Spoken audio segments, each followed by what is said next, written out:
Emergency Operations Center sa Dakbayan sa Talisay i-activate ugmang adlaw isip pagpangandam sa posibleng pag-igo kon pagkusok-kuso sa bagyong Odette sa Sugbo. Ang report ni Femery Dumabong.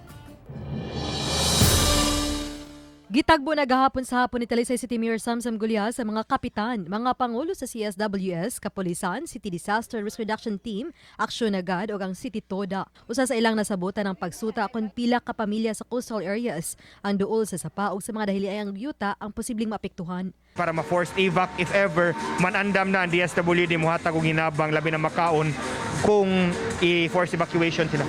Dugang sa mayor nga i-activate ugma ang Emergency Operations Center alang sa masayon nga koordinasyon sa dagkadiyang departamento ug ahensya. Samtang ang kapulisan adunay gitagana nga duha ka team aron mo imutabang sa himong evacuation ug rescue operation.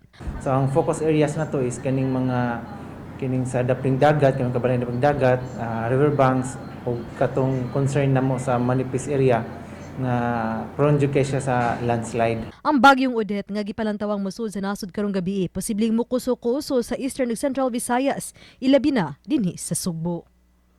Uban ni John Sulon, ako si Femery Dumabok. Balitang Bisdak.